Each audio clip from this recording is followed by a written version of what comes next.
Waka, Kaprok dan Bapak Ibu Kabeng dan Bapak Ibu guru yang berkesempatan hadir pada hari ini. Yang kedua, bagaimana murid saling berinteraksi. Bagaimana murid saling berinteraksi, mungkin ada yang memberi tanggapan. Kalau yang tadi bisa kita simpulkan, itu berarti pengawasannya masih kurang ya Popit ya, dan juga berkesinambungannya belum continue ya. Mungkin kita minta pendapat dari Pak Jan lah. Silakan Pak Jan.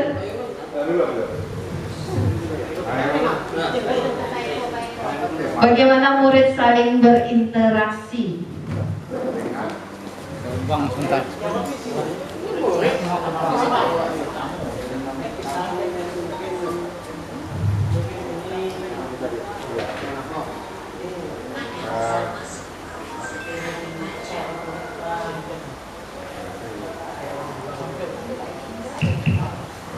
Terima kasih Bu Uli.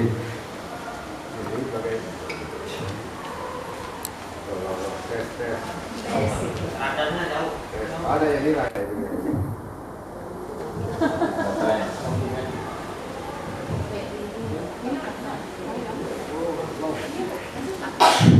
Terima kasih Bu Uli atas kesempatannya. Di sini sudah masuk bagaimana murid saling berinteraksi sesama murid maksudnya Ibu ya. Bukan dengan guru atau dari kalau saya menengok interaksinya sesama murid itu bermacam-macam ya.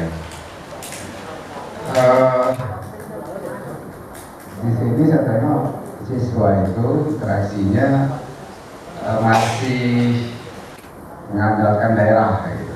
Ya misalkan sesama anak seberang, kemudian dari Pulau atau Buntong gitu. Karena interaksi itu bisa memunculkan tensi-tensi yang tidak diinginkan. Jadi interaksinya sama murid itu perlu kita perhatikan karena bisa terjadi hal-hal yang tidak diinginkan. Dan juga satu hal lagi yang kalau bisa saya tambahkan di sini masukan, keberadaan HP itu bagi saya nengok ya, kalau bisa ditiadakan dulu atau dibuat khusus untuk mata pelajaran tertentu. Kalau di sekolah lain kita tengok ada juga memang tidak diperbolehkan. Contohnya di SMA 1 saya sendiri tidak perbolehkan. Karena memang banyak waktu kita tersita selalu mengontrol itu, mengontrol. Kalau kita sedikit yang dibukanya bermacam-macam dulu, tapi rata-rata game yang dibukanya. Sebelum di bengkel kami kan anak itu kalau belum dapat giliran mesinnya kan terbatas. Jadi carilah kaitan positif di bengkel ini, buku ada atau dengan mesin yang lain. Tidak, mereka tuh selalu HP itu jadi pegangannya. Ya, kalau saya tidak pernah saya membuka HP anak itu. Kalau saya tidak pernah, karena saya takut nanti hilang, timbul masalah. Nah, jadi itu. Kalau interaksinya semua kalau antara siswa yang saya alami seperti itu boleh. Dia masih ada berapa siswa yang mengandalkan staf daerahnya. Ya kalau suku tidak. Itu aja. Itu sudah. Terima kasih. Oke, terima kasih Pak Henry. Jadi intinya murid masih interaksi sesama dia masih kurang ya Pak ya.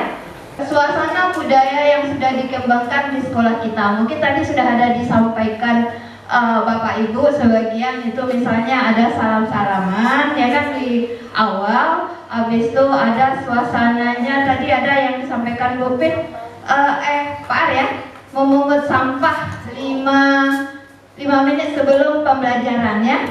Jadi cuma ada yang dibilang Bu Pin tadi itu gimana Bu Pin? Perlu berkelanjutan ya, dan juga kontinunya yang perlu ditingkatkan. Nah, suasana budaya kita mungkin ada yang sudah kita mulai dan ada yang perlu ditingkatkan dan ada yang perlu kita tambahkan. Dari pertanyaan pemantik tadi, ada nggak kira-kira Bapak Ibu bisa menyimpulkan budaya positif itu apa? Bu Rini? Kalau menurut saya ya, kalau budaya positif itu berarti sesuatu yang sering kita kerjakan sehingga menjadi budaya, kebiasaan ya, dan itu adalah hal yang positif, yang bermanfaat. Misalnya tadi kalau seandainya pagi itu tadi bersalaman sama guru siswanya, berarti itu budaya positif. Kalau dia bertegur sapa, menunjukkan sopan santun atau haknya kan. Terus yang membuang sampah pada tempatnya, kalau seandainya terlambat atau masuk sekolah, oleh piket diberikan sanksi untuk memungut sampah atau membersihkan lingkungan sekolah atau menyapu keras dan lain-lain. Itu adalah budaya positif. Masuk ke kelas juga tepat pada waktunya adalah budaya positif. Membersihkan kelas di kelasnya oleh piket juga budaya positif. Jadi banyak budaya positif yang harus terus kita kembangkan. Misalnya kemarin pernah literasi, sekarang sudah tidak lagi kayaknya tidak berkelanjutan literasinya, pojok baca dan kegiatan lain yang tidak berkontinu lagi. Mungkin yang masih bagus budaya positif bisa dilanjutkan lagi mungkin program kedepannya. Itu saja, terima kasih. Lengkap nih kayaknya Bu Rini menyampaikan langsung dengan contoh. Kita lihat ya, menurut EGD itu budaya positif itu apa? Perwujudan dari nilai-nilai atau keyakinan universal yang diterapkan di sekolah. Jadi perwujudan dari nilai-nilai atau keyakinan universal yang kita terapkan di sekolah. Jadi itu adalah pengertian dari budaya positif. Budaya positif dapat dilakukan dengan cara apa? Bersifat positif. Yang kedua, berpikir positif. Yang ketiga, berhati positif. Yang keempat, bersikap positif. Jadi dari semuanya, Bapak Ibu, baik itu dari gurunya, siswanya, supaya terciptalah lingkungan yang positif tadi. Nah, budaya positif nanti kita akan membahas. Itu yang pertama adalah perubahan paradigma belajar, itu kelebihan I-nya. Yang kedua, disiplin positif. Yang ketiga, nilai-nilai kebajikan. Yang keempat, kebutuhan dasar manusia. Yang kelima, motivasi perilaku manusia. Yang keenam, posisi kontrol guru. Yang kelima, keyakinan kelas. Yang keenam, segitiga restitusi. Jadi dalam menangani kasus anak, kita akan menerapkan segitiga restitusi. Jadi gimana prosesnya nanti kita akan belajar di sini Bapak Ibu guru ya. Sama-sama kita belajar. Perubahan paradigma belajar. Pergeseran antara stimulus respon menjadi teori kontrol, di mana pembelajaran dirancang berdasarkan prinsip pembelajaran yang berpihak pada murid dan berdiferensiasi. Itu perubahan paradigma kita dulu Bapak Ibu. Dan perubahan paradigmanya itu seperti apa? Stimulus respon menjadi teori kontrol. Stimulus respon itu apa? Berupa realitas kebutuhan kita sama. Yang kedua, semua orang melihat hal yang sama. Yang ketiga, kita mengubah orang agar berpandangan sama dengan kita. Itu adalah stimulus respon yang kita alami sekarang ini itu ya. Apa itu Bapak Ibu? Yang pertama, kebutuhan kita sama. Kita menurut, kita menganggap kebutuhan kita ini sama. Yang kedua, semua orang melihat hal yang sama. Yang ketiga, mengubah orang agar berpandangan sama dengan kita. Yang mau kita rubah itu dalam bentuk apa? Teori kontrol. Apa? Berupa realita atau kebutuhan. Kebutuhan kita berbeda. Setiap orang memiliki gambaran berbeda. Kita berusaha memahami pandangan orang lain tentang dunia. Jadi kita berusaha memahami pandangan orang lain. Itu yang perlu kita rubah paradigma belajarnya. Disiplin positif. Disiplin positif itu apa? Merupakan suatu yang dilakukan seseorang pada orang lain untuk mendapatkan kepatuhan. Jadi disiplin positif, biasanya kita terapkan disiplin supaya orang lain patuh terhadap kita ya. Disiplin diri berarti mereka bisa bertanggung jawab terhadap apa yang dilakukan karena mereka mendasarkan tindakan mereka pada nilai-nilai kebajikan universal. Jadi kebajikan universal itu apa? Dari tadi kan ada yang kita bicarakan kebajikan universal. Itu nilai-nilai kebajikan, nilai-nilai merupakan sifat-sifat positif manusia. Itu nilai-nilai kebajikan universal yang merupakan tujuan mulia yang ingin dicapai oleh setiap individu. Nah, itu yang dikatakan dia dengan nilai-nilai kebajikan. Jadi nilai-nilai kebajikan tadi yang P5 ya Bapak Ibu ingatkan P5 tuh, beriman, bertakwa kepada Tuhan Yang Maha Esa dan berakhlak mulia, mandiri, bernalar kritis, berkebinekaan global, bergotong royong dan kreatif. Sikap toleransi, rasa hormat, rasa integritas, mandiri, itu adalah nilai-nilai universal ya, kebajikan universal. Anak atau kita biasanya melanggar karena tidak dipenuhi oleh 5 kebutuhan. Apa kebutuhan kita? Kebutuhan bertahan hidup, kebutuhan kasih sayang dan rasa diterima, kebutuhan penguasaan, kebutuhan kebebasan, dan kebutuhan kesenangan. Jadi kita analisis nanti ya Bapak Ibu, anak itu melanggar apa? Karena dia tidak dipenuhi dari 5 kebutuhan tadi. 3, motivasi perilaku manusia. Jadi kita melakukan sesuatu pasti ada landasannya ya. Ya biasanya yang pertama motivasi kita untuk menghindari ketidaknyamanan karena ada hukuman. Jadi kita patuh gitu ya Bapak Ibu ya. Yang kedua untuk mendapatkan imbalan atau penghargaan. Yang ketiga untuk menjadi orang yang mereka inginkan dan menghargai diri sendiri dengan nilai yang mereka percaya. Kita lihat pengertiannya satu-satu. Untuk menghindari ketidaknyamanan, perilaku menghindari permasalahan yang mungkin muncul dan berpengaruh pada mereka secara fisik, psikologis, maupun tidak terpenuhinya kebutuhan mereka bila mereka tidak melakukan tindakan tersebut. Jadi akan mendapat hukuman. Kalau dia takut, dia mendapat hukuman. Jadi dia melakukan perintah tadi. Ini motivasinya ini bersifat eksternal, jadi bisa hilang sesuatu. Kalau hukuman tidak ada lagi, dia lanjut melakukan pelanggaran.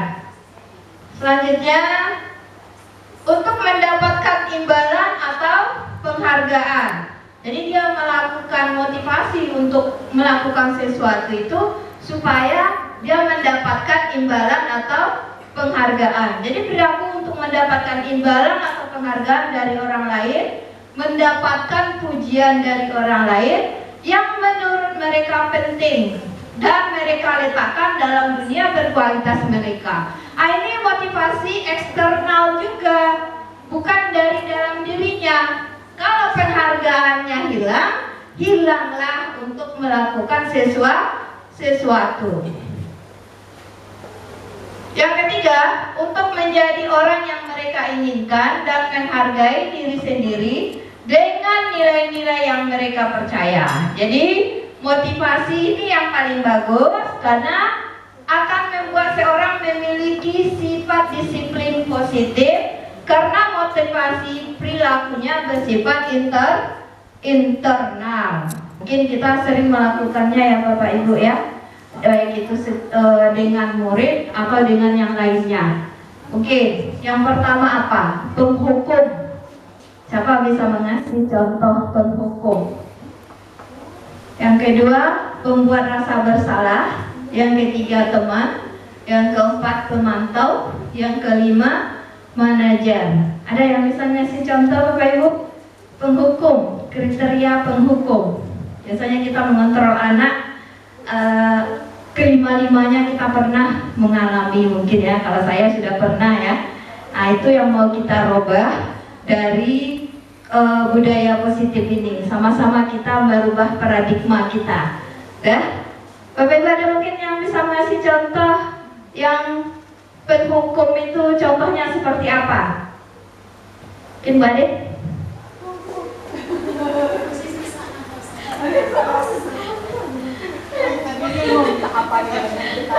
Tapi itu penting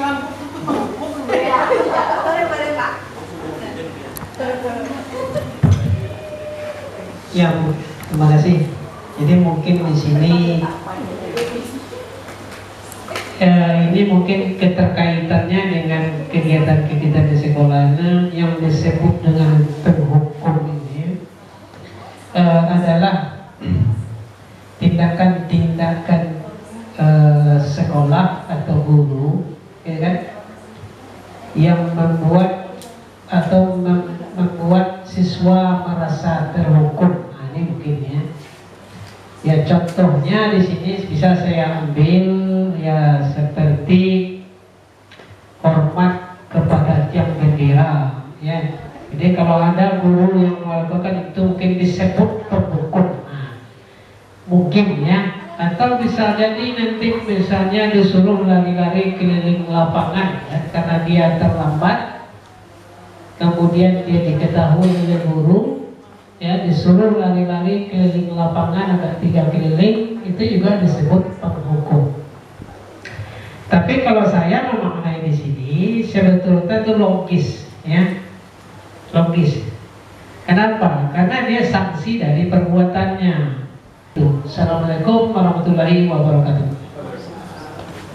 Terima kasih Pak. Kita lihat ya, yang penghukum itu gimana? Menggunakan hukuman fisik maupun verbal. Penghukum biasanya mengatakan sekolah memerlukan sistem menekan murid lebih dalam. Betul yang Bapak bilang tadi ya. Jadi hukumannya itu berupa fisik dan verbal. Ya. 2. Pembuat rasa bersalah. Pada posisi ini guru akan bersuara lebih lembut. Ya. Pada posisi ini murid merasa buruk tentang dirinya, merasa tidak bahagia dan telah mengecewakan orang yang disayangi. Ada contohnya Bapak Ibu?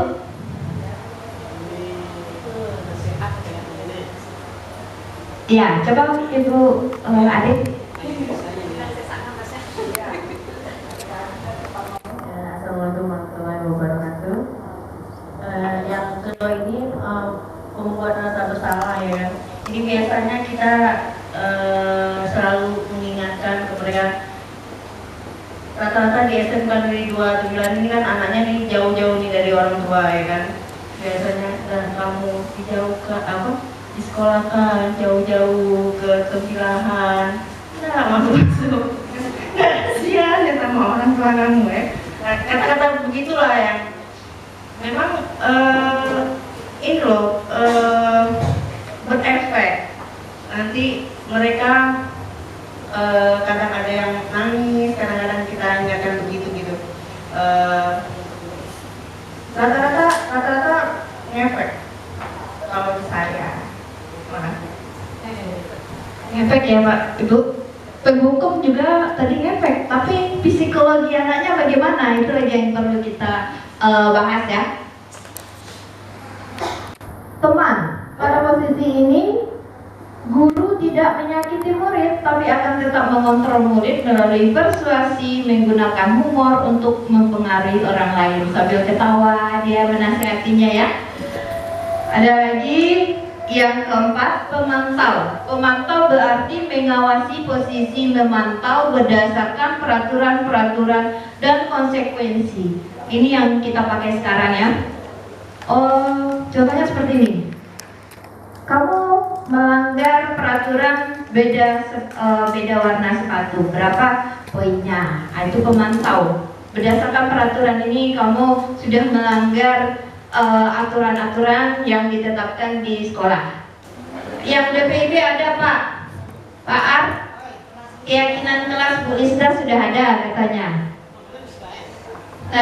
Jadi keyakinan kelas ini nilai-nilai keselamatan atau kesehatan, nilai yang kita sebut suatu keyakinan, yaitu nilai kebajikan universal yang disepakati secara tersirat dan tersurat lepas dari latar belakang suku, negara, bangsa maupun agama. Ini tentang nilai-nilai kebajikan bahwa menekankan pada keyakinan seseorang lebih memotivasi seseorang dari dalam. Cara pembentukan keyakinan kelas. Yang pertama, keyakinan kelas bersifat abstrak. Dan yang kedua, keyakinan kelas berupa pernyataan-pernyataan universal yang memberikan pernyataan yang bersifat positif ya Bapak Ibu ya. Jangan ada kata tidaknya, tidak terlambat. Nah, itu bukan bunyi dari keyakinan kelas. Jadi pernyataan keyakinan kelas senantiasa dibuat dalam bentuk positif, itu tadi positif. Yang keempat, keyakinan kelas adalah tidak terlalu banyak sehingga mudah diingat dan dipahami oleh semua warga kelas. Yang kelima, keyakinan kelas sebaiknya sesuatu yang dapat diterapkan di lingkungan tersebut. Yang keenam, semua warga kelas hendaknya ikut berkontribusi dalam pembuatan keyakinan kelas. Jadi mungkin ini ada contoh keyakinan kelas. Mungkin ini contohnya saya ambil aja di internet. Menjaga kebersihan, simpan alat ke tempat semula. Jadi Bapak Ibu nanti selain keyakinan kelas bisa juga buat keyakinan lapor ya. Keyakinan bengkel bisa juga Bapak Ibu buat, karena di sini tabeng banyak dan koprok.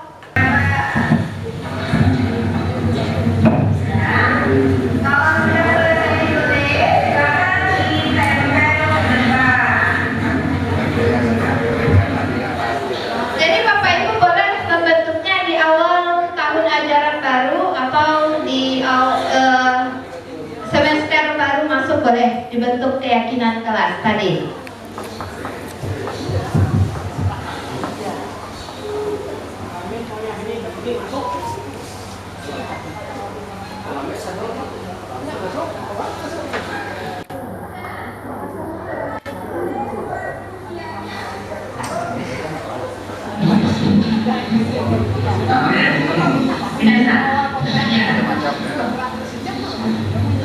Kalau sudah selesai, ucapan kita sampaikan bahwa tulisan yang ada penelitian.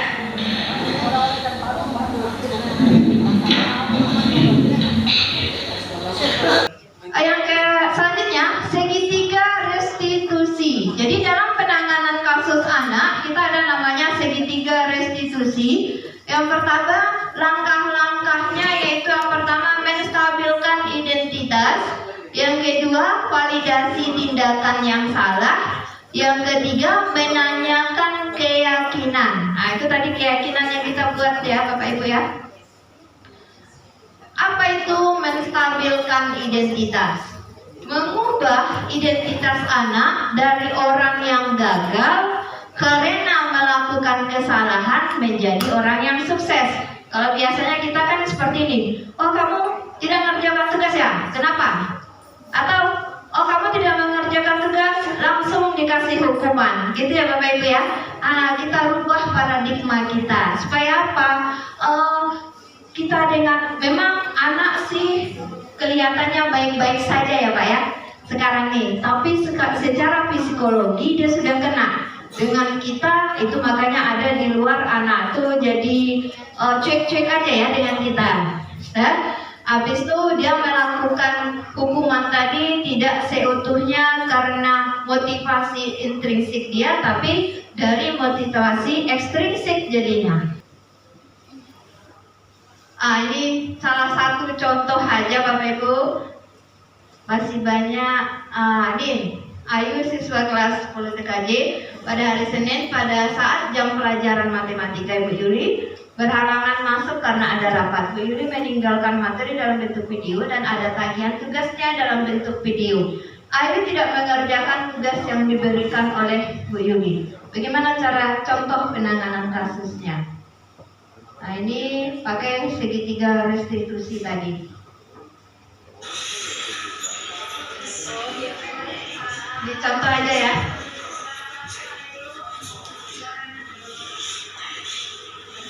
Apa kabarnya itu? Ayo tahu ya kenapa kamu dipanggil? Kalau Bu Nani tidak mengerjakan tugas matematika, menurut Ayu perbuatan Ayu itu benar atau salah? Salah Bu. Begini, Ibu di sini tidak mencari tahu, siapa yang salah. Ibu ingin memastikan apa penyebab kamu tidak mengumpulkan tugas dan mencari solusi dari permasalahan ini. Punya Bu. Ayu pasti punya alasan kenapa tidak mengumpulkan tugas.